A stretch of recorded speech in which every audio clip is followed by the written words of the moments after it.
Hallelujah. Praise the Lord, praise the Lord everyone. खुदावंद यीशु में आप सबकी सलामती हो।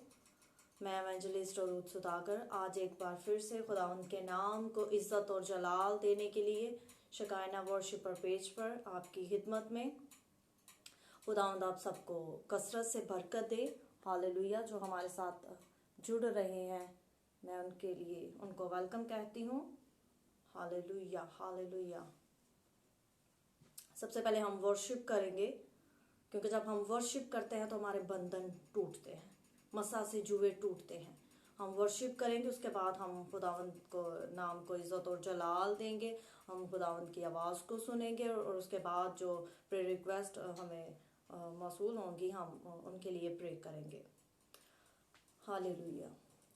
खुशी की चट्टानों से पानी तू पिलाता, खुशी की चट्टानों से पानी तू पिलाता, बियाबानों में मने बरसाता, बियाबानों में मने बरसाता, खुशी की चट्टानों से पानी तू पिलाता। ऊनी लगाने से तू बच जाएगा, मौत का फरिश्ता गुजर जाएगा। ऊनी लगाने से तू बच जाएगा, मौत का फरिश्ता गुजर जाएगा, गुजर जाएगा। ईमान रख तू यही समझाता, ईमान रख तू यही समझाता, बियाबानों में मन बरसाता, बियाबानों में मन बरसाता, खुश्क चट्टानों से पानी तू पिलाता। Hallelujah, hallelujah. हम एक कोर्स भी गाएंगे। हम खुदाए पाकरू को वेलकम करेंगे, जो हमारा टीचर है, हमारा रखवाला है, हमारा मददगार है, हमें संभालता है, हमें सिखाता है, हमारे जहनों के बंद दरवाजे को खोलता है ताकि हम इस हिकमत की बातों को समझ सकें। क्योंकि खुदा का कलाम जो है वो उसको समझने के लिए सिर्फ पाकरू ही हमारी मदद कर सकता है। हालेलुया। हो तेरी स्तुति और आराधना करता हूँ मैं तुझसे ये प्रार्थना, हो तेरी स्तुति और आराधना करता हूँ मैं तुझसे ये प्रार्थना, महिमा से तेरी तो इस जगह को भर, जो भी तू चाहे तू यहाँ पे कर। Hallelujah, hallelujah, hallelujah, hallelujah, hallelujah, hallelujah, hallelujah. कदूस कदूस कदूस कादर मुतलिक खुदा, अज़ल से अब तक मुबारक खुदा, जोरावर खुदा, दुआओं को सुनने वाले खुदा, दुआओं का जवाब देने वाले खुदा। तो अल्फा और ओमेगा, इब्तदा और इंतहा है। कोई तेरे जैसा और कोई तेरी मानित नहीं, जिसने बड़े बड़े अजीब काम किए। दुनिया के माबूद महजबूत हैं, वाहिद तू सच्चा और जिंदा खुदा है। तेरे नाम में, तेरे कलाम में, तेरी आवाज में और तेरे मुंह में खुदरत पाई जाती है। तू कहता हो जाता है। कौन है जो तेरा हुक्म नहीं मानता, तुझे खड़ा होकर जवाब दे सकता है। मैं शुक्रगुजारी करती हूँ आज के दिन के लिए, जिंदगी के लिए, जिंदगी की तमाम नेमतों के लिए। तूने हमें जिंदगी जमीन पर जिंदा रखा, ये तेरी लाजवाब मोहब्बत है। ए खुदावंद आज का लाइव सेशन के लिए मैं तेरी शुक्रगुजारी करती हूँ। ए खुदावंद आज का कलाम है, खुदावंद जो ताया हुआ कलाम तूने मेरे मुंह में डाला है, खुदावंद तुम्हारे साथ होना, हमारी मदद करना है। खुदावंद तू मेरे साथ होना, मुझे अल्फाजों की तरतीब और अल्फाजों का खजाना देना, और ए खुदावंद मैं इसको बड़ी ईमानदारी और वफादारी से दूसरों तक पहुंचाओ। तो मेरी बड़ी मदद करना, मांगती और पा लेती हूँ आपके मीठे जलाली फतमन का बजुर्ग नाम में, आमीन। हालेलुया।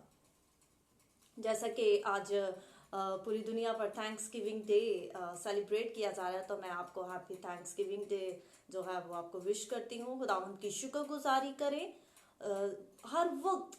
ये अच्छी बात है कि एक डे इसके लिए एक मुकर्रर कर दिए, जैसे फादर डे है, मदर डे है, लेकिन ये भी बहुत अच्छी बात है कि थैंक्स गिविंग डे भी है, तो हमें इस डे को जो है अच्छे से अच्छे तौर पर जो है सेलिब्रेट करना चाहिए। चाहे हम दुख में हो, चाहे हम सुख में हो, जिस भी हाल में हो, जहाँ कहीं भी हो, हमें खुदावंद की शुक्रगुजारी करनी चाहिए, क्योंकि उसका कलाम बताता है जब हम शुक्रगुजारी करते हैं तो हम उसकी तमजीद करते हैं।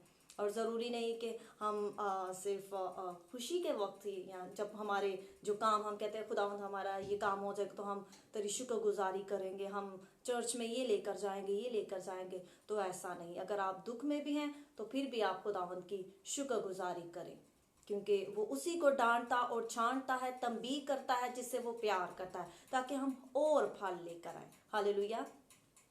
आज का मेरा टॉपिक है, आपने ऑलरेडी उसको रीड किया होगा। ईमान खुदा की खुशनुदी है। Faith is God's player. ईमान खुदा की खुशनुदी है। बगैर ईमान के उसको पसंद आना नामुमकिन है। हब्रू इब्रानियों उसका 11वां बाब उसकी 6 वर्स में है। और जब मैं रेडी कर रही थी तो मैं मार्क हैंकर की बुक को पढ़ रही थी, और मैंने वहाँ पर एक स्टोरी को रीड किया, जिसको मैंने ज़रूरी समझा कि मैं उस स्टोरी को आपके साथ शेयर करना चाहूँ। तो मैं उस स्टोरी को आपके साथ आज शेयर करूँगी कि ईमान की सिमत जो है, ईमान हमें किस सिमत में ले जाता है। तो मैं आज हम इस छोटी सी स्टोरी को मैं आपके साथ शेयर करूंगी, ताकि जो चीज़ें मैंने सीखी, मैं चाहती हूँ कि मैं उसको आप तक पहुँचाऊँ और आप उसको जो है बड़े ईमान से उसको रिसीव करें। और मार्क हैंकर कहते हैं इस स्टोरी में, मैं इसको आपके साथ शेयर करती हूँ। एक दिन वो टीवी पर गुल्फ चैंपियनशिप को देख रहे थे, और दुनिया के अजीम तरीन खिलाड़ी जो थे वो इसको जीतने के बारे में सोच रहे थे। और दुनिया के अजीम तरीन गोल्फ के खिलाड़ियों में से एक खिलाड़ी, यहाँ पर लिखा है एक खिलाड़ी गोल करने के लिए सोच रहा था कि मैं कैसे गोल करूं। और उसके बाद है कि लाखों की तादाद में लोग इस खेल को देखने के लिए आ रहे थे, और लाखों डॉलर जो था वो इसका इनाम था। और इसके बाद है लिखा है गोल्फर ग्रीन के इर्द गिर्द चल रहा था और मुख्तलिफ जावियों से बाल को देख रहा था, उसके इर्द गिर्द घूम रहा था और उसको डिफरेंट वे से देख रहा था कि मैं कैसे इस बॉल को ठोकर लगाऊं, ताकि ये उस सुराह तक पहुंचना चाहिए जहां पर मैं पहुंचाना चाहता हूं। और उसने बॉल को एहतियात से हल्की सी ठोकर लगाई, लेकिन जिस तरह उसने बाल को ठोकर लगाई वो ऐसे लगता था कि वो गलत वे में चली गई है, वो कहीं और चली गई है। और लिखा है और बाल दुरुस्त सिमत में ना रही, लेकिन हैरानी की बात यह है कि बाल एक जगह से मुड़कर ठीक उस सुराख में आ गया जहां वो बाल फेंकना चाहता था। जैसे ही हजूम खुशी से ललकारा तो वो कहता है, मार्क हैंकर कहता है, मैं बहुत हैरान हुआ कि क्राउड तो शोर करना शुरू हो गया, इट्स मीन कि गोल हो गया। और लिखा है कि उसने कैसे स्कोर किया है।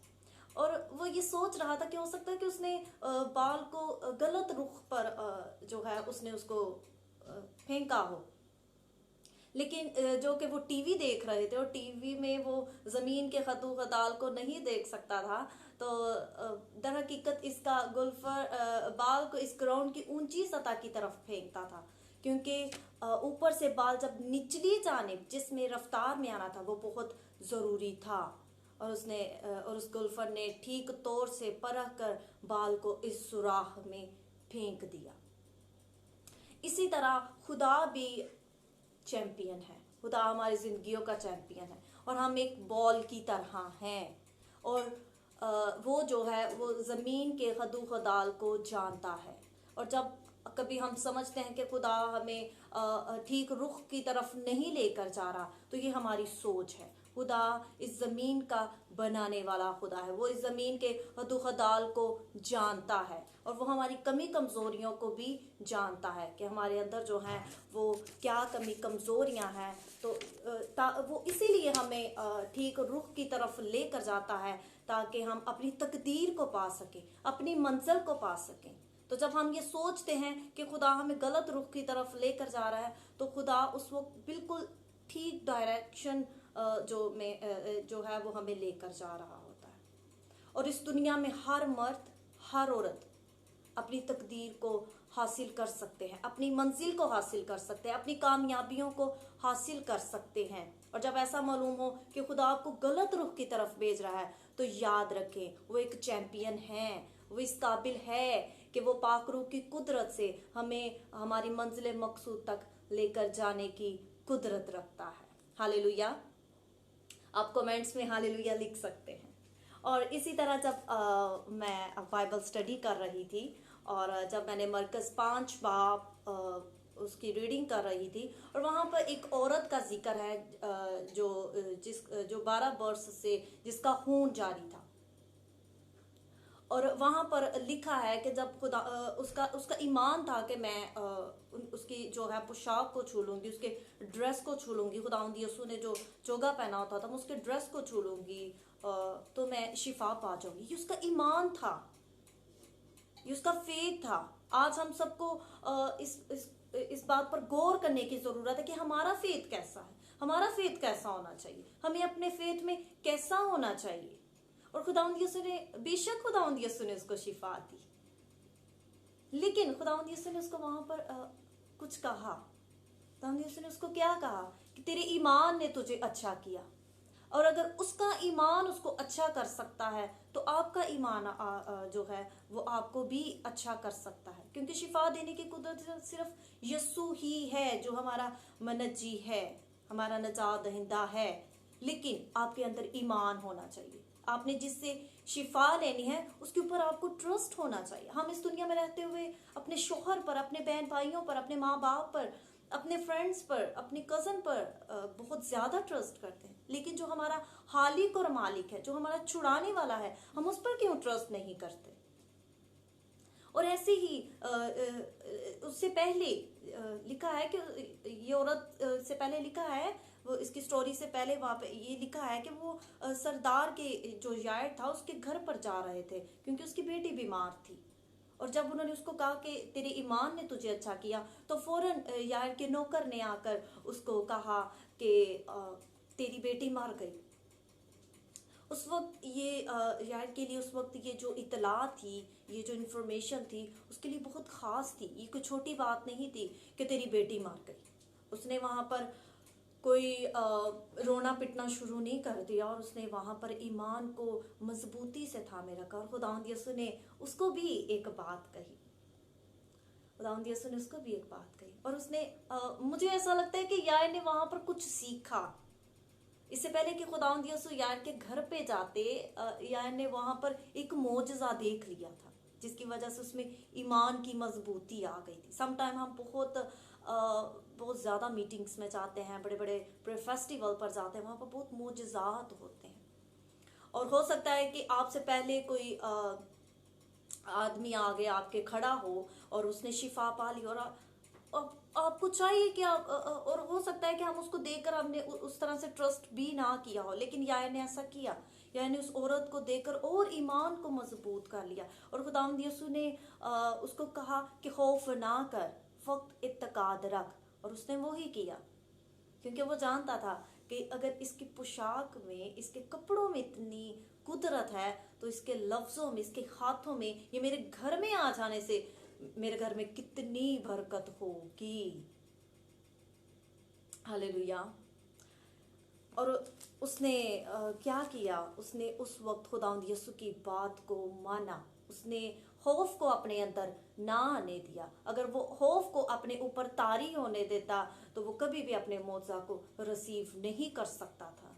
वहीं पर वो खुदावंद यीशु जो हमारे दिल और गुर्दों को जांचने वाला जो हमारा खुदा है, हमारा खुदावंद है, उसने तो उसको कह देना कि तेरा तो ईमान ही नहीं, तो क्या तूने इस औरत के ईमान को देखा? मैं तो इसके घर पर भी नहीं गया, इसने तो जस्ट जो है वो मेरे कपड़ों को टच किया और इसको शिफा मिल गई। और उसने क्या किया, उसने खौफ नहीं किया। और खौफ अबलीस से मिलता है, इस बात को याद रखिए। अबलीस खौफ का अबलीस है और खुदा ईमान का खुदा है। और जब हम मार्क 9 चैप्टर उसकी 23 वर्स में पढ़ते हैं तो वहां पर लिखा है, जो इत्तेकाद रखता है उसके लिए सब कुछ हो सकता है। आमीन। सब कुछ, उसमें सब कुछ आ जाता है। जब हम साम 138 और उसकी 8 वर्स में है, मेरा खुदा मेरे लिए सब कुछ करता है, मेरा खुदा मेरे लिए सब कुछ कर सकता है, मेरा खुदा मेरे लिए सब कुछ करेगा। सब कुछ में मीन्स सब कुछ, वो चीजें जो नामुमकिन है, क्योंकि वो नामुमकिनात का खुदा है। वो नामुमकिन काम को मुमकिन करने की कुदरत रखता है। वो नाउमीदी से उम्मीद पैदा करने की कुदरत रखता है। फिर हमें आज अपने ईमान में कैसा होना चाहिए, ये बात आप सोचें। आपका ईमान अगर कमजोर है तो ईमान को मजबूती से थाम लीजिए, ईमान में मजबूत हो जाए। खुदावन से जब आप दुआ करते कि खुदा मुझे ईमान की मजबूती दे, मैं कभी तेरा इनकार ना करूं, चाहे कुछ भी हो जाए। और बाइबल में 365 टाइम जो है वो हमें बताया गया है कि खौफ ना कर, यकीन रख, खौफ ना कर, खौफ ना कर। तो खुदावन यसू ने यार को भी ये कहा, खौफ ना कर। और उसने क्या किया, उसने खौफ ना किया, उसने वो ही किया जो खुदावन यसू ने उसको कहा, इत्तेकाद रख। और दोबारा से 9 चैप्टर में वो फिर से कहते हैं, जो इत्तेकाद रखता है उसके लिए सब कुछ हो सकता है। अबलीस जो है वो खौफ के जरिया से काम करता है और खुदावन जो है वो ईमान के जरिया से, हमारे ईमान को देखकर हमारी जिंदगी में काम करते हैं। और जब हम दाऊद को खौफ के साथ निपटते देखते हैं तो वो कहता है कि खुदावंत मेरी रोशनी और मेरी नजात है, मुझे किसकी दहशत। खुदावन मेरी जिंदगी का पुश्ता है, मुझे किसकी हैबत। जब हम साम 127 उसके 1 वर्स में देखते हैं तो हमें जो है, जब हम बाइबल पढ़ते हैं तो प्लीज बाइबल को बहुत गौर से जो है उसको पढ़ा करें। और ये कोई बड़ी खुफिया बात नहीं कि ईमान कहाँ से आता है। ईमान जो है वो सुनने से पैदा होता है और सुनना मसीह के कलाम से। अब यहाँ पर 2 मर्तबा जो है सुनने का लफ्ज है। ईमान सुनने से पैदा होता है और सुनना मसीह के कलाम से। यहाँ पर किसी और बुक का जो है वो जिक्र नहीं है, या किसी और चीज का जिक्र नहीं कि तुम फलां से कलाम सुनो, फलां से, खुदा के कलाम। यहाँ पर 2 मर्तबा जो है सुनने का जिक्र है और लिखा है कि खुदा फिर से दोहराता है। अगर हमें एक दफा समझ नहीं आती तो खुदा जो है वो फिर से एक दफा कलाम को हमारे पास पहुंचाने की जो है वो कुदरत रखता है, दोबारा से समझाने की कुदरत रखता है कि ये कलाम जो है हमारी जिंदगियों में ऐसे हो कि हमारे दिलों से कोई चुरा ना सके। और हो सकता है कि आपने ईमान के बारे में और बहुत से मीटिंग्स अटेंड की हो, वहाँ पर बहुत से खुदा के खादमों ने ईमान के बारे में बताया हो। और हो सकता है कि आपके अंदर थोड़ा सा ईमान आया, फिर आपने सुना, फिर इतना सा ईमान आया, आज आप सुनेंगे, आज आपके अंदर और ईमान आ जाएगा। तो खुदा ने इस कलाम को कितनी मर्तबा दोहराया है, अब ये आप पे डिपेंड करता है। इस बात को याद रखिए, ईमान जो है वो भी एक चुनाव है, ये आपकी चॉइस है, ये मेरी चॉइस है। ये आपने चॉइस करना है कि आपने ईमान को अपनी जिंदगी में जो है वो कैसे लेना है। ईमान को आप अपनी जिंदगी में इसको चुनते हैं या नहीं चुनते। आपने खौफ करना है या आपने यकीन करना है, ईमान रखना है, या आपकी अपनी चॉइस है। और खुदा का कलाम जो है वो ईमान की खुराक है। जैसे हमें जिंदा रहने के लिए खुदा के कलाम की बहुत ज़रूरत है। हमें इंसानी तौर पर रोटी पानी हर चीज़ की इस तरह ज़रूरत है, लेकिन रूहानी तौर पर ईमान में मजबूत होने के लिए हमें ईमान की खुराक, बाइबल जो है वो खुदा का कलाम जो है वो ईमान की खुराक है। और इसी तरह जब हम फर्स्ट पीटर पहला पत्रस और उसका पहला बाब और उसकी 7 वर्स में पढ़ते हैं, और ये इसलिए है कि तुम्हारा आजमाया हुआ ईमान जो आग से आजमाए हुए फानी सोने फ़ानी सोने से भी बहुत ही बेशकीमत है। यीशु मसीह के ज़हूर के वक्त तारीफ और जलाल और इज़्ज़त का बायस ठहरे। आमीन। जब आपकी ज़िंदगी में मुश्किलात आती हैं तो आपने अपनी ज़िंदगी में जो है वो ईमान को थामे रखना है। जब आपका ईमान आग में से गुजरे, आपके आपका ईमान पिघलना नहीं चाहिए। आपका ईमान जो है वो पिघलना नहीं चाहिए, क्योंकि इसी तरह फर्स्ट पीटर उसके सेकंड चैप्टर में लिखा है, सेकंड चैप्टर की मैं आपको बताती हूँ 6 वर्स में लिखा है, जो उस पर ईमान लाएगा हरगिज शर्मिंदा ना होगा। आज मेरा ये ईमान है कि मैं जब आज जैसे कि बहुत ज़्यादा कोविड-19 है, उसकी सेकंड लेयर चल रही है, तो मैं जब बाहर जाती हूँ तो मेरा ईमान होता है कि मैं खुदावंद यीशु के लहू को जब अपने ऊपर अपनी फैमिली पर मांगती हूँ और मैं कहती हूँ खुदावंद मैं अपने आप को तेरे ब्लड में कवर करती हूँ, और जो मेरे साथ होता है मैं उसको भी खुदावंद यीशु के ब्लड में कवर करती हूँ। मेरा ईमान है कि खुदावंद यीशु का जलाली लहू हमें प्रोटेक्ट करता है। और मैं रात को सोने से पहले अपने घर की खिड़कियों चौखटों पर मैं कहती हूँ कि खुदावंद मैं खिड़कियों चौखटों पर बरे का लहू मांगती हूँ, क्योंकि मेरा ये कामिल ईमान है कि जब मैं तेरे जलाली लहू को अपने घर की खिड़कियों चौखटों पर बरे का लहू लगाऊंगी तो कोई गंदी बदरवार हो या किसी भी गंदी बीमारी के गंदे जरासीम, कोई भी वायरस मेरे घर में दाखिल नहीं हो सकते। और अगर हमारी तरफ अबलीस या शैतान शरीर लोग जो हमारे लिए बुरा सोचते हैं, वो हमारी तरफ अगर कोई तीर भी भेज देंगे तो वो हमारे पास आते आते जलकर राख और भस्म हो जाएंगे। और इसी तरह मैं एक और दूसरा तिमोथियुस उसका चौथा बाब उसकी 7 वर्स और पहला तिमोथियुस उसका छठा बाब और उसकी 12वीं आयत में यहाँ पर 2 दफा जो है दोनों खतूत में 2 दफा ईमान की कुश्ती के बारे में बयान किया गया है कि हमें ईमान की अच्छी कुश्ती लड़नी है। जब हम ईमान की अच्छी कुश्ती नहीं लड़ते, हम उस अबदी ताज को हासिल नहीं कर सकते जिसका देने का वादा खुदा ने हमारे साथ किया है। अगर हम आखिर तक बर्दाश्त करेंगे, ईमान की अच्छी कुश्ती लड़ेंगे, तो हम उस ताज को हासिल कर सकते हैं जिसका उसने हमसे वादा किया है, और उसको हमसे कोई छीन नहीं सकता।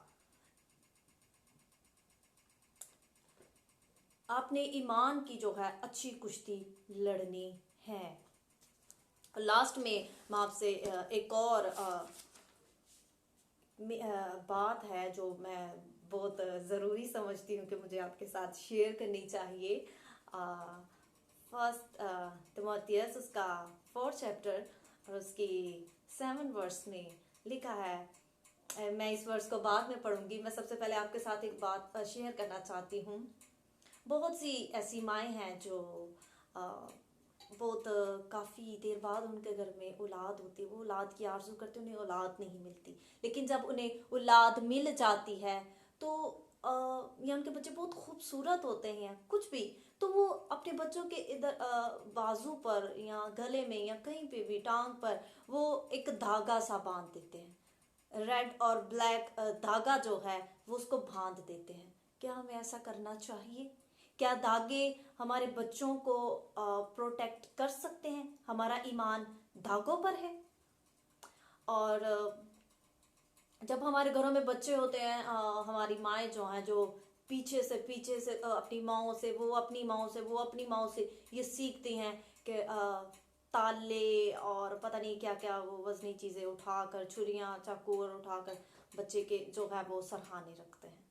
तो ये इन चीज़ों से हम खुदावंद को जो है वो नाराज़ करते हैं, ये गलत बात है। और मैं अब ये वर्स पढ़ना चाहूँगी, लिखा है फर्स्ट तिमोथियुस उसका 4th चैप्टर उसकी 7 वर्स में लिखा है, लेकिन बेहुदा और बूढ़ियों की सी कहानियों से किनारा कर।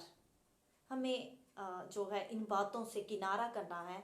ये चीज़ें हमारे बच्चों को प्रोटेक्ट नहीं करती। जब आपके बच्चे स्कूल जाते हैं, ट्यूशन जाते हैं, आपके बच्चे छोटे होते हैं, आपसे दूर होते हैं, दूसरे मुल्कों में होते हैं, कहीं पर भी हों, बीमार हैं, एग्ज़ाम के लिए जा रहे हैं, उनकी शादी हो रही है, तो खुदावंद यीशु जो है उनकी जब आप उसके जलाली लहू में उनको कवर करते हैं ईमान से, फेथ से, ईमान से, यकीन से, तो उसका जलाली लहू जो है वो हमें प्रोटेक्ट करता है। ऐसा कभी भी नहीं हो सकता कि हम उसके जलाली लहू को अपने इर्द गिर्द मांगे, अपने ऊपर मांगे, अपने बच्चों पर, अपनी फैमिली पर, अपने कारोबार पर, कहीं पर भी मांगे तो वो हमें प्रोटेक्ट ना करे। ऐसा कभी हो ही नहीं सकता।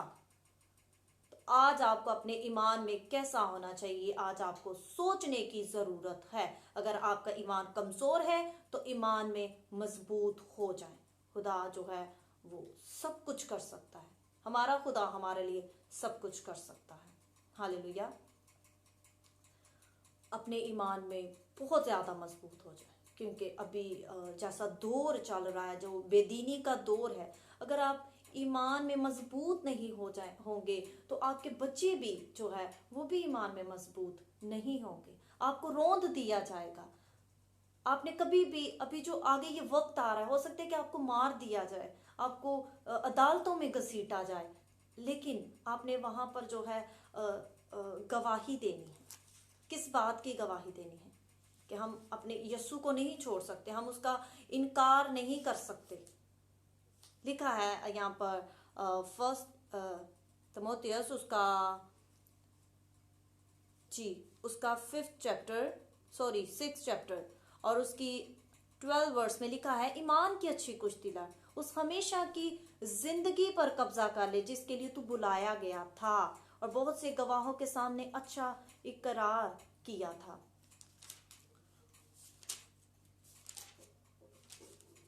और उसके बाद यहाँ पर भी लिखा है, मैं एक अच्छी कुश्ती लड़ चुका, मैंने दौड़ को खत्म कर लिया, मैंने ईमान को महफूज रखा। आइंदा के लिए मेरे वास्ते रास्तबाजी का वो ताज रखा हुआ है जो आदल मुनसफ यानी खुदावन मुझे उस दिन देगा, और सिर्फ मुझे ही नहीं बल्कि उन सब को जो उसके ज़हूर के आरज़ूमंद हैं। अगर आप इस ताज को हासिल करना चाहते हैं और जो है नए यरूशलेम में दाखिल होना चाहते हैं, तो खुदा जो है अपने ईमान में मजबूत रहिए, कभी भी उसका इनकार ना करें। चाहे आपकी कोई गर्दन भी उतार दे, आपके बच्चों को भी मार दे, कहीं हम खुदा उनका इनकार नहीं कर सकते। वो हमारा मनज्जी है, उसने हमारे लिए अपनी जान दी है। अगर लिखा है अगर हमने मरना है तो हमने मरना ही, लेकिन हम उसका इनकार नहीं कर सकते। आप अपने ईमान में ऐसा होना चाहिए आपको। तो खुदा सबको बरकत दे, अपने जलाल के लिए आपको खुदा कसरत से इस्तेमाल करे। मैं छोटी सी प्रे करके जो है हम इसको ख़त्म करेंगे, इस लाइव सेशन को। Hallelujah, hallelujah, hallelujah. कदूस कदूस कदूस कादर मुतले खुदा, अज़ल से अब तक मुबारक खुदा। मैं तेरी शुक्रगुजारी करती हूँ आज के इस कलाम के लिए, और ये खुदावन जो हमारे साथ जुड़े हैं, खुदावन में इनके लिए भी बरकत, सलामती, प्रॉस्पेरिटी की दुआएं है करती हूँ। जो बाद में भी देखे हैं खुदावन तो वो सुनकर बरकत पाए। खुदावन तो इन सबको ईमान की मजबूती दे। खुदावन ये कभी तेरे इनकार न करे, और खुदावन इनका ईमान वैसा हो जाए खुदावन जैसा उस औरत का था। तो खुदावन इन आज अगर कोई बीमार है तो खुदावन जैसे उसके ईमान ने उसे अच्छा किया, इनका ईमान भी खुदावन इनको अच्छा करे, क्योंकि शिफा तो तू देने वाला है, जिंदगी तू देने वाला है खुदावन। लेकिन ईमान के बगैर खुदावन पसंद आना तुझे नामुमकिन है खुदावन। ईमान के बगैर पसंद आना नामुमकिन है खुदावन। जो इंसान ईमान नहीं रखता खुदावन तो उसको पसंद नहीं करता। तो खुदावन मैं इन सब के लिए दुआ करती हूँ कि तू इन्हें ईमान की मजबूती दे, ये तुझ में बढ़ते जाएं, ये तेरे लिए जिए, तेरे लिए मरे, और इनके बदनों से तेरा जलाल ज़ाहिर हो। ये दुआ मांगती और पा लेती हूँ आपके मीठे जलाली फतमंद कादर और बुजुर्ग नाम में, आमीन। God bless you all. खुदावंद आप सबको बरकत दे, और जब भी अपने घरों से बाहर निकलते हैं अपने आप को खुदावंद यीशु के जलाली लहू में कवर करें। अपने घर की खिड़कियों से अक्टूबर भरे का लहू मांगे, ज़्यादा से ज़्यादा बाइबल पढ़ें, खुदावंद यीशु को टाइम दें और ईमान में मजबूत रहें। God bless you all.